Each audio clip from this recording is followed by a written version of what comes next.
नमस्कार, वेलकम, सुस्वागतम। आप सभी का स्वागत है आपके अपने प्यारे से प्लेटफॉर्म डियर लर्नर्स पर। प्यारे बच्चे, जैसा कि आप सभी जानते हैं कि मैं हूं शशांक तिवारी और मैं आपके साथ में डिस्कस करता हूं हिंदी, संस्कृत और सीडीपी। आज टर्म है हिंदी का। हिंदी के जो पिछले टॉपिक थे मैंने उपसर्ग पढ़ाया, आपको पूरा पढ़ाया। बच्चों का बहुत ही अच्छा रिस्पॉन्स रहा, बहुत ही अच्छा अनुभव उन्होंने हमारे साथ में साझा किया। ये जो क्लास है हम लिख देते हैं, ये क्लास पूरी तरीके से हिंदी की क्लास है और हिंदी की क्लास में हम आज आगे बढ़ेंगे प्यारे बच्चे, बहुत ही अच्छी तरीके से। तो सभी को नमस्कार है, सभी को राम राम है और जो जैसे धर्म से संबंधित हैं उनको वैसा ही सभी को आदाब है। शुरू करते हैं आज की बहुत ही प्यारी सी क्लास। विराम चिन्हों पर पूरा डिस्कशन हमारा विराम चिन्हों के इर्द गिर्द रहेगा। बहुत ही ध्यान से सुसंगठित तरीके से पढ़ें, क्योंकि ये बहुत ही छोटा सा प्रश्न होता है और जब ये प्रश्न हमारे एग्जाम में आ जाता है तो कई बार हम विराम चिन्हों को प्यारे बच्चे पहचान नहीं पाते हैं कि आखिर ये जो विराम चिन्ह है ये किस चीज़ का विराम चिन्ह है। ये हंस पद है या ये अर्ध विराम है, ये पूर्ण विराम है, अल्प विराम है।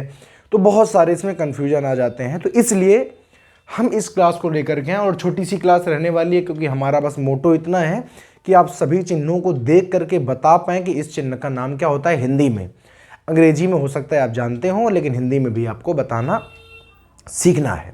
तो विराम चिन्हों को पढ़ने के पहले, जैसे किसी भी टॉपिक को पढ़ने के पहले उसकी परिभाषा को जानना अति आवश्यक होता है।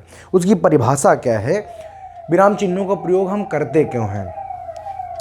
तो ये विराम जो चिन्ह होते हैं हमारे, इनका हम प्रयोग करते हैं जैसे कि भाषा का चढ़ाव और उतराव, यानी भाषा का आरोह और अवरोह को हम यह कह सकते हैं कि भाषा को और ज़्यादा सुंदर बनाने के लिए हम इसका करते हैं। तो हम कहेंगे विराम चिन्हों का प्रयोग भाषा के अवरोह, आरोह माने भाषा का चढ़ना और अवरोह माने भाषा का उतरना, इसके लिए हम करते हैं, या हम भाषा के अवरोह को बताने के लिए करते हैं। पहली बात। दूसरी बात है कि विराम चिन्हों के प्रयोग से जो भाषा होती है वो अत्यंत शुद्ध हो जाती है। हमको ये पता चलने लगता है कि किस जगह पर कॉमा है, मतलब रुकना है, और किस जगह पर नहीं रुकना है। ठीक है, जैसे रोको मत जाने दो, एक तो ये बात हो गई। दूसरा हो गया रोको मत जाने दो। तो जैसे ही कॉमा जैसे ही बदलेगा, अपना स्थान बदल देगा प्यारे बच्चे, वैसे ही भाषा का जो पूरा अर्थ है, जो पूरा भाव है वो बदल। जैसे रोको मत जाने दो, मतलब रोक लीजिए, उसको जाने मत दीजिए। लिखा है रोको मत, माने उसको रोकिए मत, जाने दो जाने दीजिए। सेंटेंस वही है, वाक्य वही है, लेकिन जैसे ही विराम चिन्हों का प्यारे बच्चे प्रयोग बदला, वैसे ही पूरा का पूरा भाव ही बदल गया। तो आप खुद ही समझ गए होंगे कि विराम चिन्ह भाषा के आरोह अवरोह, भाव, भाषा आदि के लिए बहुत ही ज़्यादा महत्वपूर्ण वस्तु होते हैं, बहुत ही महत्वपूर्ण टॉपिक होते हैं। तो हम चलते हैं इनकी छोटी सी परिभाषा। और परिभाषा आई थिंक आपने सुन लिया होगा, मैंने कहा विराम चिन्हों का प्रयोग किसी भी भाषा में, अंग्रेजी भाषा में भी होता है, हिंदी भाषा में भी होता है, उर्दू में भी होता होगा। क्योंकि हमने उर्दू हमें आती नहीं है तो हमको नहीं पता, होता होगा। फारसी में भी होता होगा। क्यों? क्योंकि ऐसे ही तो पता चलेगा। तो अगर हम छोटी सी एक परिभाषा लिखने चाहें हम यहाँ पर, ध्यान से जरा सुनिएगा। परिभाषा क्या है? तो परिभाषा इसकी होती है प्यारे बच्चे कि भाषा के अवरोह आरोह, क्या? भाषा के अवरोह और आरोह को दिखाने के लिए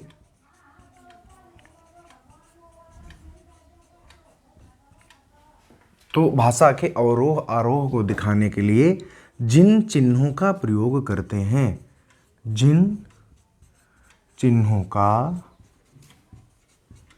प्रयोग करते हैं क्या कहलाते हैं? आप कहेंगे विराम चिन्ह कहलाते हैं। विराम चिन्ह कहलाते हैं। ये और जैसे एग्जाम्पल में हम क्या लिखेंगे, तो एग्जाम्पल में जरा ध्यान से सुनना। हम आरोह अवरोह कैसा होता है इस बात को बताने की कोशिश कर रहे हैं। पहला है रोको मत जाने दो। मत जाने दो। दूसरा हो जाएगा रोको मत, रोको मत जाने दो। ठीक है भाई, देखो लिखा है रोको मतलब रोकना है। जैसे ही कॉमा का प्रयोग यहां हुआ तो इस वाक्य का भाव है कि उसको रोक लेना है, जाने नहीं देना है। इस वाक्य का भाव है जाने मत दो, जाने मत दो मतलब रोक लीजिए, मत जाने दीजिए, न जाने दो। और इसका है रोको मत, जाने दो, उसको जाने दो। यानी इसका अर्थ है जाने देना। माने यहाँ पर क्या कह रहा है, रोक लेना, और यहाँ पर जाने देना। तो आपने देखा कि जैसे ही विराम चिन्ह, तो विराम चिन्ह भाषा के आरोह और रोह को दिखाते हैं। रोको आरोह, मत जाने दो अवरोह उतराव, रोको मत आरोह, जाने दो अवरोह। यानी छोटी सी परिभाषा है, आपको अपने जहन पे ऐसा उतार लेना है कि भाषा के आरोह अवरोह को दिखाने वाले चिन्हों को ही हम विराम चिन्ह कहते हैं। दैट्स इट, बात हो गई खत्म। अब अगर हम आगे की बात करते हैं प्यारे बच्चे, तो आगे क्या पूछा जाएगा, आगे आपसे पूछा जाएगा कि विराम चिन्ह। अब देखो विराम चिन्ह जो है, हिंदी भाषा की बात करें तो हिंदी भाषा में केवल एक ही विराम चिन्ह हुआ करता है, जिसका नाम है फुल स्टॉप, सॉरी जिसका नाम है पूर्ण विराम। अभी थोड़ा सा, जिसका नाम है पूर्ण विराम। तो आप कहेंगे फिर विराम चिन्ह आए कहाँ से हैं? तो विराम चिन्ह जब हमने अंग्रेजी भाषा हमारे यहाँ हावी हुई, जब हमारे यहाँ अंग्रेजी भाषा का प्रादुर्भाव हुआ, तो वहाँ से हमको पता चला कि भैया विराम चिन्ह भी होने चाहिए। और विराम चिन्हों को बहुत ज़्यादा प्रयोग किया जाता है भाषा में। भाषा को अत्यंत शुद्ध बनाने के लिए, अत्यंत सुसंस्कृत बनाने के लिए विराम चिन्ह बहुत ज़रूरी हैं। तो अगर आपसे पूछा जाए कि विराम चिन्ह किस भाषा से आए हैं, तो आप कहेंगे कि विराम चिन्ह, और ये क्वेश्चन पूछा जा सकता है, विराम चिन्ह अंग्रेजी भाषा से लिए गए हैं, अंग्रेजी भाषा से लिए गए हैं। कहाँ से लिए गए हैं? तो आप कहेंगे ये अंग्रेजी भाषा से लिए गए हैं। दूसरी बात, अंग्रेजी भाषा से लिए गए तो हिंदी भाषा में कौन सा विराम चिन्ह था? तो आप लिख देंगे, क्या लिखेंगे कि पूर्ण विराम को छोड़कर, पूर्ण विराम जिसको कि ऐसे हम लगाते हैं, पूर्ण विराम को छोड़कर समस्त चिन्ह कहाँ के हैं? तो आप कहेंगे समस्त चिन्ह अंग्रेजी भाषा के होते हैं, अंग्रेजी भाषा के होते हैं। तो ये बात और पता चल गई।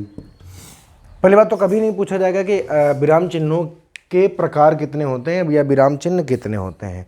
मान लीजिए कभी पूछ दिया गया, तभी क्या करेंगे? तो यह एक बात आपको बता देते हैं, देखो ध्यान से सुनना।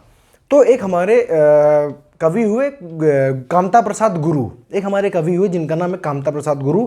उनकी बहुत ही अच्छी मानक पुस्तक चलती है और आप चाहें तो उसको खरीद कर अध्ययन भी कर सकते हैं।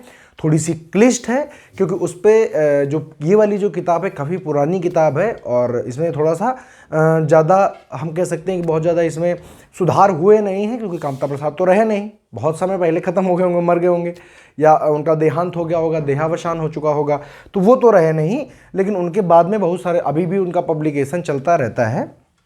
मेरे हिसाब से ब्लैक स्वान पब्लिकेशन उसको प्रतिपादित करता है या निकालता है। तो अगर कहा जाए कितने प्रकार के होते हैं, तो कामता प्रसाद बता गए थे, तो आप लिख देंगे कामता प्रसाद गुरु के अनुसार, याद रख लीजिए थोड़ा सा, एक ही लाइन है, कामता प्रसाद गुरु के अनुसार कितने प्रकार के? तो 20 प्रकार के विराम चिन्ह होते हैं। ऐसा बताया किसने? तो आप कहेंगे कामता प्रसाद गुरु जी ने ऐसा बताया था कि ये 20 प्रकार के होते हैं। ठीक है बात? अच्छा, अब हम चलेंगे विराम चिन्हों में जल्दी से और आपको विराम चिन्ह सबके सब सिखा देते हैं। इसको एक बार आप स्क्रीनशॉट कर लो, क्योंकि किसी भी टॉपिक की शुरुआत बहुत ज़रूरी है। ठीक है, देखो आगे। अब अगर हम आगे की बात करें प्यारे बच्चे, तो अब सीधा सीधा विराम चिन्ह हम 16, 17, 18 हो सकता है 20 तक विराम चिन्ह पढ़ें, और सबको याद रखना, दिमाग में रखना आपकी जिम्मेदारी है, क्योंकि जब आप दिमाग में रखेंगे तभी कोई काम बनेगा।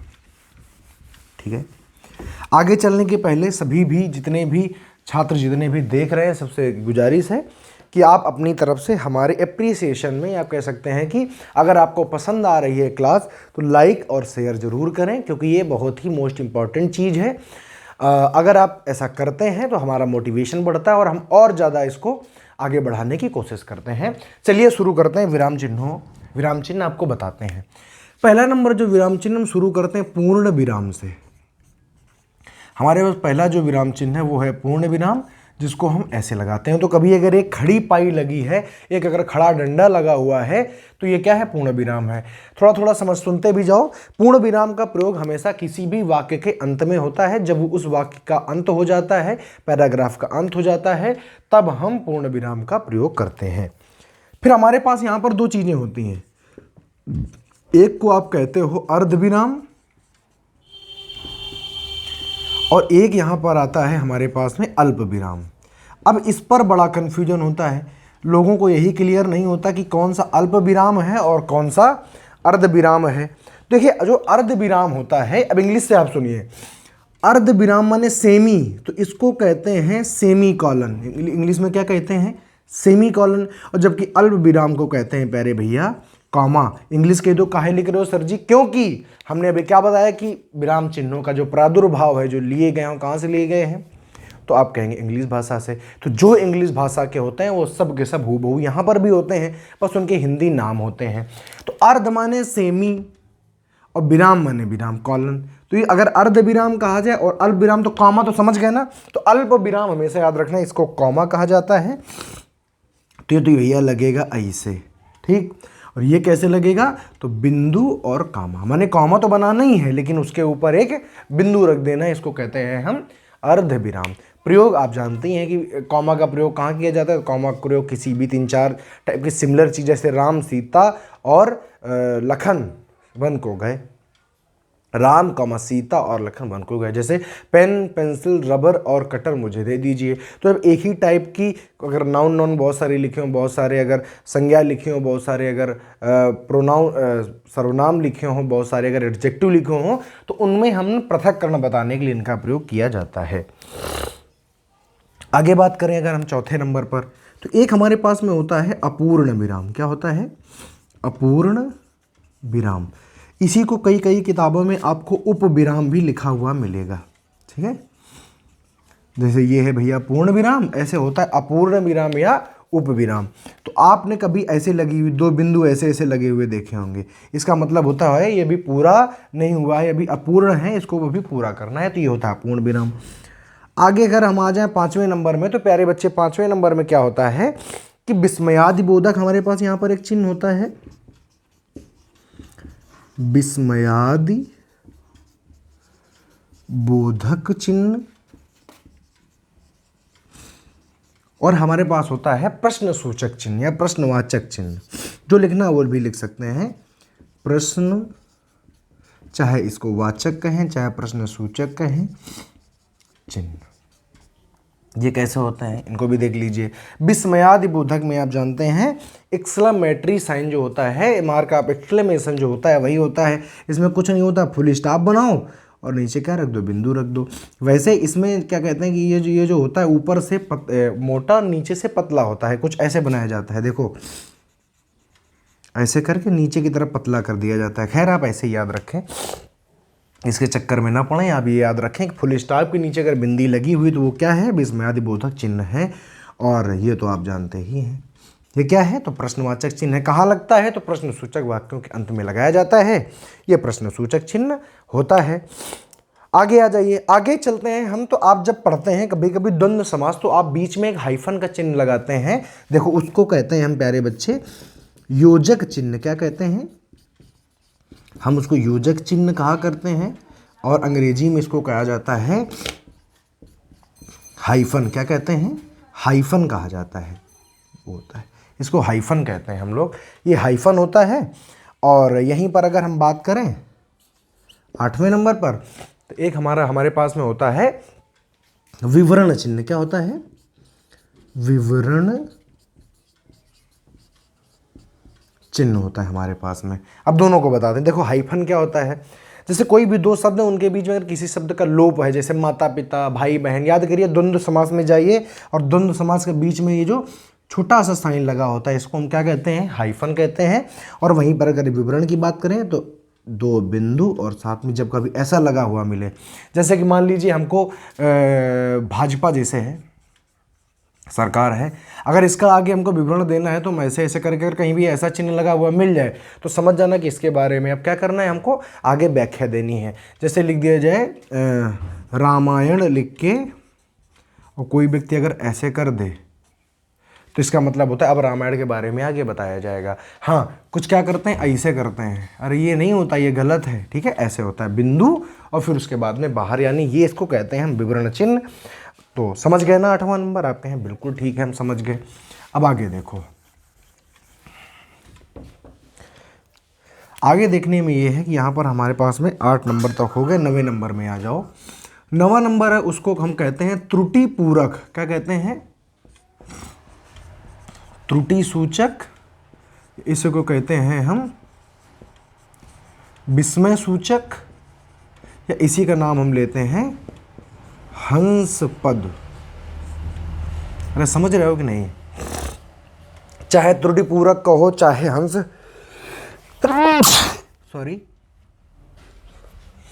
चाहे इसी को कहो त्रुटि पूरक, चाहे इसी को विस्मय सूचक, चाहे कहो हंस पद। कभी कभी होता क्या है कि जैसे मान लो हम एक वाक्य लिखे, हमने कहा राम और जाता है, बाद में पता चला कि भैया हम कानपुर तो लिखना भूल ही गए हैं। अब इतनी यहाँ पर बीच में जगह बची नहीं है कि आप यहाँ पर कानपुर लिखेंगे तो वाक्य डिस्टर्ब हो जाएगा। अभी होता है, क्या किया जाए, तो लोग क्या करते हैं, ऐसे एक चिन्ह बनाते हैं, लिख देते हैं कानपुर। तो इसी को हम कहते हैं, यानी ये यह बताना चाह रहे हैं यहाँ पर कि भैया कानपुर था लेकिन हम विस्मय हो गया है, हम भूल गए हैं, हमसे त्रुटि माने गलती हो गई है, हम भूल गए हैं या हमसे गलती हो गई है, इसलिए हम इस चिन्ह का प्रयोग लोग ऐसे लगाते हैं, ऐसे नीचे से ऐसे लगाएंगे, लिख देंगे कानपुर। अरे ये गलत है, ऐसे नहीं होता ये चिन्ह। कैसे होता है?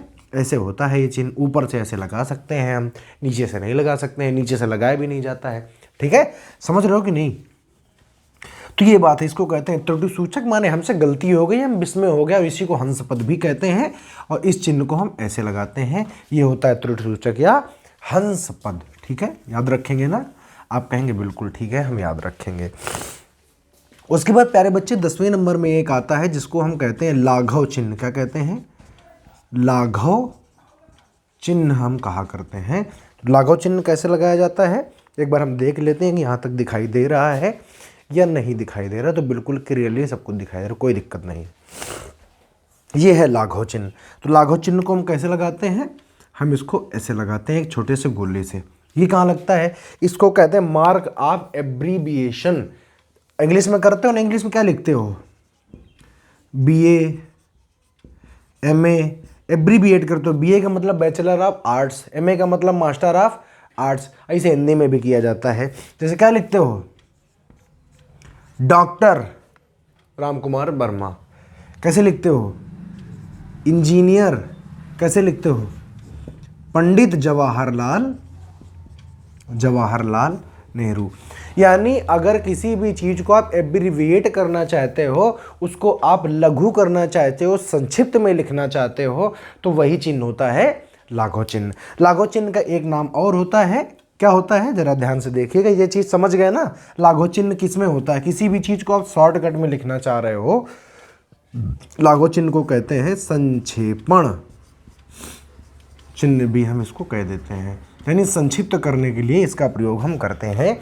और ऐसे होता है जैसे कि हम क्या करते हैं, अरे ये गलत है भैया, ऐसे लगाओ, इतना छोटा सा गोला लगाओ इसके नीचे, डॉक्टर के नीचे, तब हो जाएगा डॉक्टर राम कुमार भैया जी वर्मा हो जाएगा। ठीक है भैया, समझ में आएगी बात? नहीं है? अगर आई है तो आप एक बार लाइक जरूर करें।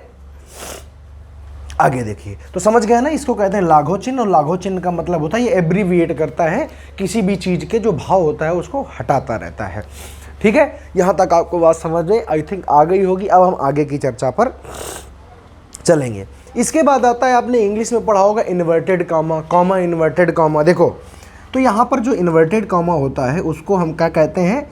उसका जो हमें नाम होता है इन्वर्टेड कॉमा का, उसको हम कहते हैं अवतरण चिन्ह।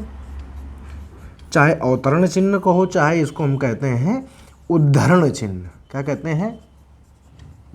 उद्धरण चिन्ह हम कह देते हैं। ठीक, इसको कहते हैं इन्वर्टेड कॉमा। अब ये इन्वर्टेड कॉमा दो प्रकार के होते हैं। कौन कौन से? तो आप कहेंगे इकहरा इन्वर्टेड कॉमा यानी सिंगल इन्वर्टेड कॉमा, और दूसरा होता है दोहरा इन्वर्टेड, दोहरा उद्धरण चिन्ह माने डबल इन्वर्टेड कॉमा। ठीक है, माने इकहरा अवतरण चिन्ह कहें चाहे इकहरा उद्धरण चिन्ह कहें, दोहरा अवतरण चिन्ह कहें चाहे दोहरा उद्धरण चिन्ह कहें, बात एक ही है। लगते कैसे हैं, तो बहुत लोग ऐसे लगा देते हैं, ऐसे किया, ऐसे करके ऐसे, अरे गलत है। देखो ऐसे शुरुआत किया जाता है, ऐसे ऊपर को ऐसे ऐसे करो, ऐसे शुरुआत करो और फिर यहाँ से करके ऐसे बंद करो। दोहरे में क्या होगा, शुरुआत बंद। समझ रहे हो कि नहीं बात को? यानी यहाँ पर आप इन्वर्टेड कामा ओपन करते हैं, ये वाली जो परंपरा होती है, ध्यान से देख लेना, ये वाली जो परंपरा है, अरे ये उद्धरण चिन्ह है ही नहीं। इंग्लिश में भी कभी ऐसे इन्वर्टेड कामा मत लगाइएगा। इन्वर्टेड कामा कैसे लगता है, ऐसे ऐसे कर कर शुरुआत करिए और ऐसे कर कर इसको क्लोज करिए, यानी ये शुरू हुआ और ये बंद हो गया है, और लेंथ दोनों की एक ही होनी चाहिए। तो ये देख लीजिए, बहुत बार कहता है कि निम्न में से दोहरा उद्धरण चिन्ह है, और वैसा गलत वाला लिख करके देता है, और आप चूंकि जीवन भर से वही पढ़ते आ रहे हैं तो आप इसको ही सही कर देते हैं, जो कि ये बिल्कुल निहायत ही गलत है। मैं बार बार आपको बता रहा हूँ कि ऐसे शुरू करो और ऐसे बंद करो, दोनों नीचे की तरफ नहीं होते हैं, गलत होता है ये। ठीक है, तो इस गलती से आप सदैव बचे रहेंगे, ऐसा हम मान लेते हैं। एक बार फटाफट स्क्रीनशॉट करें, फिर हम आगे की तरफ चलें। करिए जल्दी से, करिए जल्दी से, एक बार स्क्रीनशॉट करिए, फिर आगे की तरफ मूव किया जाए।